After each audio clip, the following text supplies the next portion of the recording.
મિત્રો આપણે જોઈ શકીએ છીએ કે આપણા પવિત્ર શ્રાવણ માસની છેલ્લા દિવસની અમાસની જે શિવધૂન ચાલી રહી હતી અમારા મનોકામના શ્રી હનુમાન દાદા અને શક્તિમાના મંદિરે એ પૂર્ણ થઈ ગયા બાદ મિત્રો આપણે જોઈ શકીએ છીએ કે આપણા જે ભક્તજનો છે એ હવે અહીંયા આપણા બાળાભાઈના ઘરે જે રસોડું છે ત્યાં પ્રસાદ લેવા માટે આવી રહ્યા છે।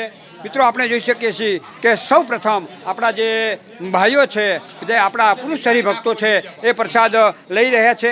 મિત્રો અત્યારે પ્રસાદની જો વાત કરી હોય તો પ્રસાદમાં આપણા ચૂરમાના લાડુ છે, પૂરી છે, બટાકાનું શાક છે, બટાકાવડા છે, ચટણી છે અને દાળ ભાત છે। અને અહીંયા જે કાઉન્ટર ઉપર સેવા આપી રહ્યા છે એની વાત કરી હોય તો આપણા જીતેન્દ્રભાઈ છે, આપણા ધર્મેન્દ્રભાઈ છે, આપણા ઈશ્વરભાઈ છે, તેમજ આપણા જે ભાણજીભાઈ છે ભાણજીભાઈ મહારાજ તેમના બે ભાણિયા અહીંયા સેવા આપી રહ્યા છે।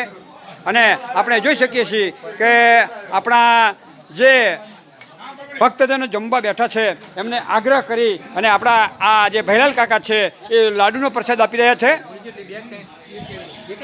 જો મિત્રો આપણે જોઈ શકીએ છીએ કે આ અમારા આ જૂના ગાડાવાળા ને એની ઘોડે મિત્રો આ અમારા વડીલો બેઠા છે પ્રસાદ લેવા માટે।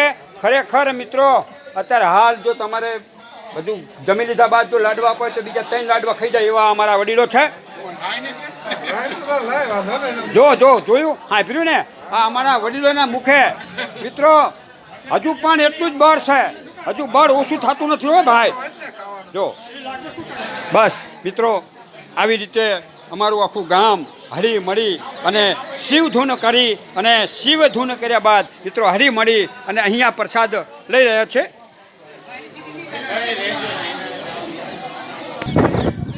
જો મિત્રો આપણે જમી લીધા બાદ અમીનો ઉટકાર એટલે સાસ જો અહીંયા આપણા ભક્તજનો જમી લીધા બાદ આ સાસનો પ્રસાદ લઈ રહ્યા છે।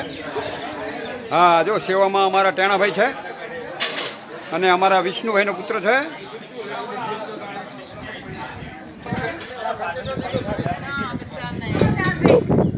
મિત્રો આપણે જોઈ શકીએ છીએ કે અહીંયા આપણા ભાઈઓ હરિભક્તો જે પ્રસાદ લેવાના હતા એ પ્રસાદ લઈ લીધા બાદ મિત્રો આપણા જે બહેનો છે એ બહેનો હવે અહીંયા પ્રસાદ લેવા માટે આવી રહ્યા છે।